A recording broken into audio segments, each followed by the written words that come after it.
ప్రభునందు ప్రియులైన ప్రియ సహోదరి సహోదరులందరికీ నా ప్రేమపూర్వకమైన వందనములు, ఆశీర్వాదములు మీకు తెలియజేస్తున్నాను. దేవుడు ఇంతవరకు మనల్ని కాపాడినందుకు దేవునికి మహిమ కలుగునగాక. గాస్పుల్ ఆఫ్ కింగ్డమ్ చర్చెస్ తరపున, అలాగే యూట్యూబ్ ఛానల్ అయిన ఇమ్మాన్యుయల్ పెంతెకోస్త్ మినిస్ట్రీస్ తరపున మీ అందరికీ నా నిండు హృదయంతో వందనాలు. దేవుడు మిమ్మల్ని అందరినీ చల్లగా దీవించునుగాక. మరొకసారి మనం అందరము కూడుకొని దేవుని యొక్క వాక్యమును ధ్యానం చేసుకోవటానికి దేవుడిచ్చిన చక్కని అవకాశాన్ని బట్టి దేవునికి మహిమ కలుగునగాక. యోహాను సువార్త 16వ అధ్యాయము 24వ వాక్యం. ఇది వరకు మీరేమియు నా పేరట అడుగలేదు, మీ సంతోషము పరిపూర్ణమగునట్లు అడుగుడి, మీకు దొరుకును. దేవుడు ఈ వాక్యము ద్వారా మనతో మాట్లాడునుగాక. నమ్మిన వాళ్ళందరూ గట్టిగా స్తోత్రం చెప్పండి. ప్రేమ కలిగిన పరలోకమందున్న మా తండ్రి, నీ కుమారుడైన యేసు పేరట పరిశుద్ధాత్మ నడిపింపులో మీ పాదాలు పట్టుకుంటున్న అల్పదాసుని నన్ను అంగీకరించండి. నీ కొంగు చాటున బ్రతికేవాడిని, నీ నీడలో జీవించే వ్యక్తిని.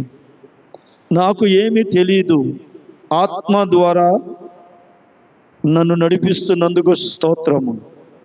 పరిశుద్ధాత్ముడే నా ద్వారా నీ ప్రజలతో మాట్లాడుతున్నాడని నేను బాగా నమ్ముచున్నా.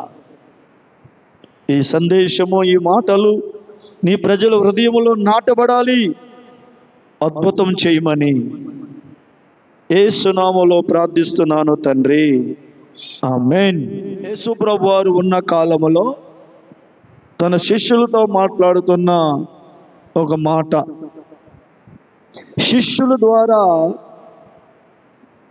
ప్రభువుకి ఘనత కలగాలని, శిష్యుల ద్వారా ప్రభు నామము లోకములో ప్రకటించబడాలని లోకంలో ఉన్న కొంతమందిని ఎన్నుకొని శిష్యులుగా చేసుకుని ఆ శిష్యులకు మంచి బోధ యేసు స్వామి వారు నేర్పించాడు. ఆయన చేసిన బోధలో ఒక మాట మనం నేర్చుకోబోతున్నాం. ఏంటా మాట? మీరు నన్నేమీ అడగలేదు నా పేరట, ఇదివరకు మీరేమీ నా పేరట నన్ను అడగలేదు, అయితే ఇప్పుడు మీ సంతోషం పరిపూర్ణమగునట్లు అడుగుడి, మీకు దొరుకును. యేసుప్రభు ఏమంటున్నాడంటే, ప్రియమైన శిష్యులారా, దేవుని భక్త జనాంగమా, క్రైస్తవ సమాజమా, యేసు స్వామి వారు ఏమంటున్నాడంటే, మీ సంతోషం పరిపూర్ణం కావాలి. ఏమి పరిపూర్ణం కావాలి? మీ సంతోషం పరిపూర్ణం కావాలి. అందుకే మీరు అడగండి, నా పేరట మీరు అడగండి, అది మీకు దొరుకుతుంది అని యేసు స్వామి వారు చక్కని ఉపదేశము తన శిష్యులతో ఇస్తున్నాడు. ఈ రాత్రి పరిశుద్ధాత్మ దేవుడు యేసు ప్రభువులో ఉన్న సంభాషణ తీసుకొని నీతో నాతో మాట్లాడుతున్న మాట. ఆయన ఉద్దేశం ఏంటంటే, మన సంతోషం పరిపూర్ణం కావాలి. ఏం కావాలి అంటే అర్థం ఏంటి? సంతోషము కొరత లేకుండా ఉండాలి. అసలు మనలో సంతోషం ఉందా? మనకు సంతోషం ఉందా?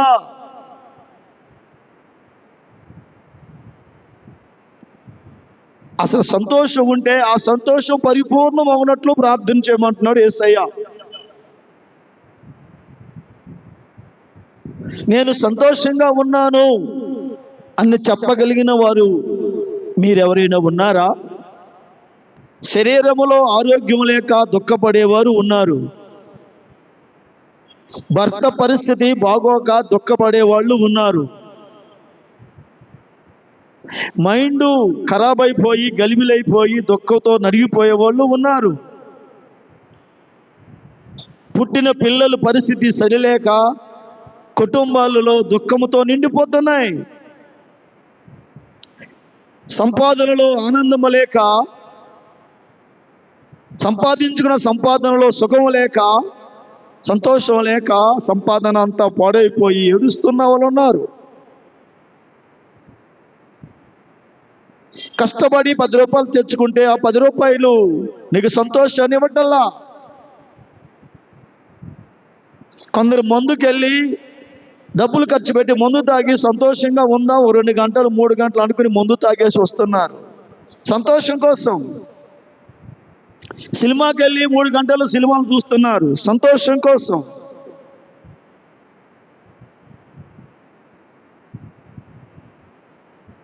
చదువుకున్న సంతోషం లేక బాధపడే వాళ్ళు ఉన్నారు. ఎంత చదివాను, ఉద్యోగం లేదు అని బాధ. అసలు మనుషులు అనబడేవారు సంతోషంగా ఉన్నారా? షుగర్తో సంతోషం ఉందా? బీపీలతో సంతోషం ఉందా? గుండె జబ్బులతో, తలనొప్పులతో, శరీర బలహీనతలతో మనిషి బాధతో అనుభవిస్తున్నాడే కానీ సంతోషం ఉందా? దాంపత్య జీవితంలో సంతోషం ఉందా?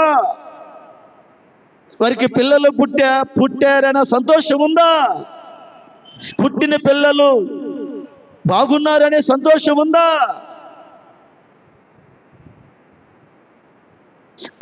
పిల్లలు లేని వాళ్ళు అయ్యో నాకు పిల్లలు లేరని ఏడ్చే వాళ్ళు ఉన్నారు. ఈ రోజులో సంతోషం ఉన్న వాళ్ళు ఎవరు ఉన్నారు చెప్పండి ఇక్కడ.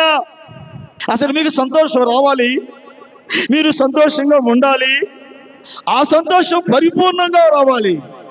ఎవరు తీసివేయలేకుండా ఆ సంతోషం అనుభవించాలి. అందుకే శిష్యులతో మాట్లాడుతున్న మాట ఇది లోకంతో కాదు, తన సొంత నమ్ముకుని తన వెంబడిస్తున్న శిష్యులతో మాట్లాడుతున్న మాట.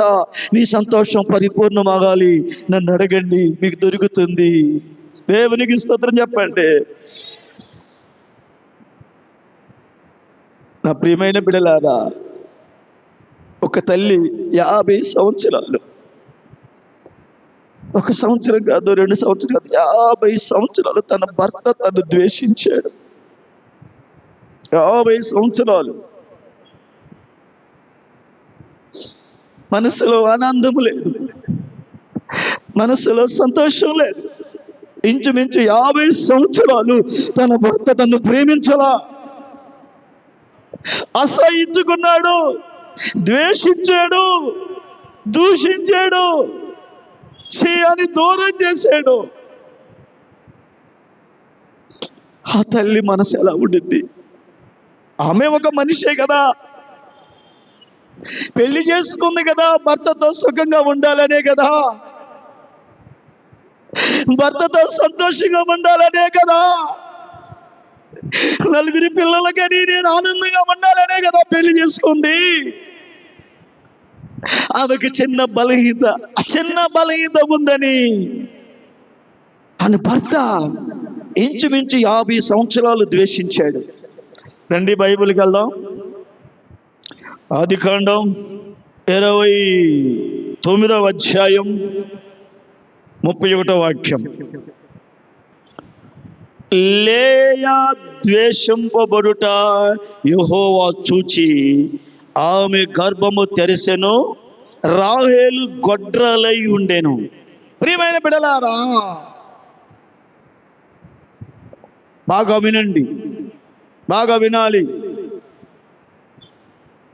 యాకోబు అనే ఒక వ్యక్తి ఉన్నాడు ఇక్కడ. తన మామ దగ్గర కొలువు చేస్తూ ఉన్నాడు. తన మామ ఏం చేశాడంటే నా పిల్లలు నీకు ఇస్తానని కొలువు చేయించుకున్నాడు. లాబాను యాకోబుతో మాట్లాడుతున్నాడు, నా కూతుర్ని నీకు ఇస్తాను, నీవు నా దగ్గర కొలువు చెయ్యన్నాడు. ఆ కూతురు కోసం 7 సంవత్సరాలు కొలువు చేస్తే యాకోబు రాహేలుని ప్రేమించాడు. రాహేలు రూపవతి సుందరవతి ఉందని చెప్తుంది బైబిల్. సుందరగా ఉంది, రూపంగా ఉంది, బాగుందని ఆమె నాకు ఇస్తాడని యాకోబు కొలువు చేశాడు. 7 సంవత్సరాలు అయిన తర్వాత ఈ లాబాను ఏం చేశాడంటే, రాహేల్ ఇవ్వకుండా, పెద్దదానికి పెళ్లి చేయకుండా చిన్నదాన్ని పెళ్లి చేయటం మర్యాద కాదని అతడు తెలియకుండా లేయాన్ని తన గుడారానికి పంపిస్తాడు. దేవునికి స్తోత్రం, హల్లెలూయా. ఉదయాన్ని చూస్తే ఈ లేయా జబ్బు, కళ్ళు జబ్బు. జబ్బు కళ్ళదాన్ని నాకు ఇచ్చాడేంటి? ఏంటి మామ ఎలా చేసావంటే, బాబు మా ధర్మం, మా దేశ ధర్మం, పెద్దదానికి పెళ్ళి అవ్వకుండా చిన్నదానికి మేము పెళ్లి చేయము, కావాలంటే చిన్నది కూడా నీకు ఇస్తాను, ఇంక మరి ఒక 7 సంవత్సరాలు కొలువు చేయమన్నాడు. నీకు అర్థమైందా? కళ్ళు జబ్బు అని ఈ లేయని యాకోబు ద్వేషించాడు. ఇప్పుడు చెప్పండి, పాపం ఏమైనా తప్పు చేసిందా ఈ పిల్ల? వాళ్ళ నాన్న పెళ్లి చేశాడు. ఇప్పుడు నానేమనో వాడికిచ్చాడు, వాడేమనో ద్వేషిస్తున్నాడు. ఇప్పుడు ఈ పిల్ల ఏమైపోద్ది? ఈ పిల్ల గుండెల్లో ఆనందం ఉందా? సంతోషం ఉందా? జబ్బు కళ్ళు గలది అని చెప్పేసి తన భర్త అసహించుకున్నాడు, ద్వేషించాడు, ప్రేమించాలా. ఎన్ని సంవత్సరాలు తెలుసా స్నేహితులారా? ఇంచుమించు 50 సంవత్సరాలు అంట. 50 సంవత్సరాలు చరిత్రలో పెద్దలు చెప్తే నేను విన్నా. 50 సంవత్సరాలు అంట ఆమె ద్వేషింపబడిందంటండి. ఎంత నీతిమంతురాలైతే, నా భర్త ఎప్పటికైనా నా మీద కనికరం చూపుతాడు, నన్ను ప్రేమిస్తాడు, నా దగ్గరికి వస్తాడు, నాతో ఉంటాడు, నాతో సంసారం చేస్తాడు, నేను కూడా ఒక బిడ్డనికి తల్లి అవుతాను, నేను కూడా ఆనందంగా ఉంటాను, నా మనసులో సంతోషం నింపుకుంటారని ఆ తల్లి 50 సంవత్సరాలు ఎదురు చూసింది తెలుసా భర్త ప్రేమ కోసం.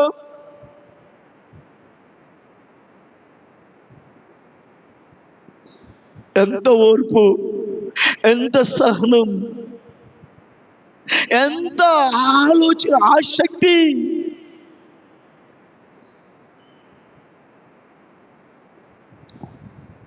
రోజు తండ్రి, ఈ రోజైనా నా భర్త నన్ను ప్రేమిస్తాడా? ఈ రోజైనా నా దగ్గరికి వస్తాడా? ఈ రోజైనా అలా రోజు రోజు రోజు రోజు ఎదురు చూస్తూ తన భర్త కోసం ఎంత కనుక దేవుని బిడ్డలారా, ఈ రాత్రి మీకు ఒక సందేశం. నువ్వు ద్వేషింపబడుతున్నావా? దూషింపబడుతున్నావా? నీ మాట వింటలేదా? నీ మీద ఎదురు తిరుగుతున్నారా? నీ భర్త నిన్ను ద్వేషిస్తున్నాడా? నీ భార్య నిన్ను ద్వేషిస్తుందా? నీ ఇరుగు పొరుగు వాళ్ళు నిన్ను ద్వేషిస్తున్నారా? నీ చుట్టుపక్కల నిన్ను ద్వేషిస్తున్నారా? కన్న బిడ్డలు నిన్ను కొడుతున్నారా? నీ మాట వింటలేదా? కడుపుకి ఇంత అన్నం పెట్టడం లేదా? ఊరు బయటికి తోసేస్తున్నారా? అనాథ శరణాలకు పంపిస్తున్నారా? వృద్ధాశ్రమాలకు పంపిస్తున్నారా? అయితే మీకు ఆనందాన్ని ఇచ్చే వార్త చెప్తున్నా. అదేంటంటే, యేసు ప్రభు వారు నీకు సంతోషం ఇస్తానంటున్నాడు. ఒక్కసారి ఆయన దగ్గరికి వచ్చి నువ్వు అడుగు. దేవునికి స్తోత్రం చెప్పు.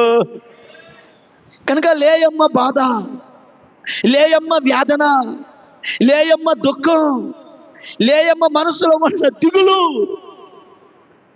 ఆ భర్తకి ఏం తెలుసండి? యాకోబు మనసు దేని మీద ఉంది? రూపవసి. ఆహా, సుందరవతి అంట, రూపవసి అంట, రాహేల్ అంట, దాని మీద ఉందంట. మరి ఈ పెద్ద దాని మీద ఏబే కాతర్లేదు. ఏం చేశాడు దేవుడు? దేవుడు చూశాడు, బాగా దేవుడు చూశాడు. ఏం చేశాడు దేవుడు? ఎంత ఏడ్చుండుదో మా తల్లి, ఎంత ప్రార్థన చేస్తుండదో మా తల్లి. నా భర్త ఎప్పుడయ్యా నన్ను శారదీస్తాడు, ఎప్పుడయ్యా నన్ను ఆదుకుంటాడు, నా భర్త ఎప్పుడయ్యా నన్ను కవిగలించుకుంటాడు, నా భర్త ఎప్పుడయ్యా నా మాట వింటాడు, నా భర్త ఎప్పుడయ్యా నా ఒళ్ళోకి వస్తాడు, నా భర్త ఎప్పుడయ్యా నేను నా భర్త సంసారం చేస్తాం, ఎప్పుడయ్యా మేము పిల్లలకి అంటాం, ఎప్పుడయ్యా నా కళ ఎప్పుడు నెరవేరుద్దయ్యా అని ఏడ్చి ఇంచుమించు 50 సంవత్సరాలు ఏడ్చిందంటండి ఆ పిల్ల. అప్పుడు ఏం చేశాడు తెలుసా దేవుడు? లాభం లేదు, ఇడు తిక్క తీయాలని. ఎవరు తిక్క? ఎవరు తిక్క? యాకోబు గారు తిక్క తీయాలని సుందరవతి రూపవతి అన్నాడే, దాన్ని గర్భం మూసేశాడు. కానీ లేయాని చూశాడు, గర్భం తెరిచాడంట. దేవుని స్తోత్రం చెప్పండి. 31వ అధ్యాయంలో లేయా ద్వేషించబడుట యెహోవా చూచి. ఎవరు ద్వేషించబడటం చూశారు? లేయా ద్వేషింపబడుట యెహోవా చూచి ఏం చేశాడు? ఆమె గర్భము తెరిచాడు. కానీ రాహేలు గర్భం ఏం చేశాడు? అది సరిపోయింది. దేవునికి స్తోత్రం. తర్వాత లేయా ఏమంటుంది 32లో, లేయ గర్భవతి కుమారుని కని యెహోవా నా శ్రమను చూచి ఉన్నాడు కనుక నా పెనిమిటి నన్ను ప్రేమించును కదా అనుకుని అతనికి రూబేను అని పేరు పెట్టాడు. ఇలాగా మొత్తం 6 కొడుకుల్ని కనేసింది, 1 కూతుర్ని కనేసింది. స్తోత్రం చెప్పు గట్టిగా. ఎవరు చూశారు ఈమెని? ఎవరు చూశారు ఈమెని? ఆమె మనసు పొంగిపోయింది, ఆనందంతో నిండిపోయింది, అద్భుతంతో నిండిపోయింది. దేవుడు నన్ను ప్రేమించాడు, దేవుడు నన్ను చూశాడు, దేవుడు నా హృదయం ఎరిగాడు, నా శ్రమ దినాలు చూశాడు, నా కష్ట దినాలు చూశాడు. నాకు సంతోషం లేదనుకున్నాను, ఆనందం లేదనుకున్నాను, ఈ బ్రతుకు ఇలాగే తెల్లారిపోద్దు అనుకున్నాను, ఈ బ్రతుకు ఇలాగే నాశనం అయిపోయింది అనుకున్నాను, ఇకన్నడు నా భర్త రాడేమని అనుకున్నాడు. దేవుడు కన్ను తెరిస్తే ఏదైనా ఏ పాటిదండి. స్తోత్రం చెప్పండి. హల్లెలూయా, హల్లెలూయా. ఎంత దయగల దేవుడు. యాకోబు తిక్క ఎలా ఉందని ఏం చేశాడు? యాకోబు ఏం చేశాడు? ప్రేమించే రాయల్ని గర్భాన్ని మూసేసి దేవుడు లేయ గర్భాన్ని తెరిచేశాడు. Praise the lord. నీ సంతోషం పరిపూర్ణం చేయలేడా? నీకు సంతోషాన్ని ఇవ్వలేడా? చెప్పండి. లేయలాగా నిరీక్షణతో ఎదురు చూడు, నిరీక్షణతో ఎదురు చూడు, విశ్వాసంతో ఎదురు చూడు, దేవునికి ప్రార్థన చేయి. నీ గుండెల్లో సంతోషాన్ని పెడతాడు, ఆ సంతోషాన్ని పరిపూర్ణం చేస్తాడు. అనారోగ్యంగా ఉందని బాధపడుతున్నావా? ఆరోగ్యం లేదని బాధపడుతున్నావా? ఆర్థికంగా డబ్బులు లేవని బాధపడుతున్నావా? ఆర్థిక సమస్యల్లో సతమతమైపోతున్నావా? అప్పులు ఊబిలో పడి కొట్టుకులాడుతున్నావా? షుగర్ ఎక్కువైపోయి, బీపీలు ఎక్కువైపోయి టెన్షన్లు పెట్టుకుంటున్నావా? కోడలు బాగోలేదు, కొడుకు బాగోలేదు, పిల్లలు సరిలేరని టెన్షన్ పెట్టుకుంటున్నావా? No, don't worry. ప్రభు అయిన యేసు ఉన్నాడు, ఆయన దగ్గరే రా. ఆయన ఏమంటున్నాడు? నీ సంతోషం పరిపూర్ణమగునట్లు మీరు నన్ను అడగండి, నీకు దొరుకును. లేయమ్మ కనిపెట్టింది, దేవుణ్ణి అడిగింది. ఆవిడ ఏమంది? లాస్ట్లో చూడండి ఒక మాట ఏమంది? నేను ద్వేషింపబడి తినన్న సంగతి యెహోవా విన్నాడు. హల్లెలూయా, చెప్పండి హల్లెలూయా. కనుక ఏం చేశాడు? విని ఏం చేశాడు? ఇతనును కూడా నాకు దయచేసి అనుకొని షిమ్యోను అని పేరు పెట్టాడు. దేవునికి స్తోత్రం. ఫస్ట్ రూబేను అని పెట్టాడు, ఇప్పుడు షిమ్యోను అని పేరు పెట్టాడు. ఆ తర్వాత మరొక కొడుకు ఇంకో ఏమన్నా తెలుసా? నా పెనిమిటి నన్ను హత్తుకున్నాడని కంటిని అనుకుని అతనికి లేవి అని పేరు పెట్టాడు. ఇంకో కొడుకు అన్నాడు, ఈసారి యెహోవా స్తుతించదని అనుకొని యోధా అని పేరు పెట్టాడు. ఇలాగా కొడుకులకు అనేసింది. దేవునికి స్తోత్రం. అవును, 4వ కొడుకుని కూడా దానికి స్తుతి చేసింది, నోటమ్మటే యోధా అని పెట్టేసింది. ఎంత ఆనందం, ఎంత హృదయంలో సంపూర్ణ సంతోషం కదా. గొప్ప సంతోషం ఇచ్చే తండ్రి, మన సంతోషాన్ని పరిపూర్ణతలో నడిపించే తండ్రి. మన దేవుడు గొప్పవాడు, మన దేవుడు ప్రేమించేవాడు.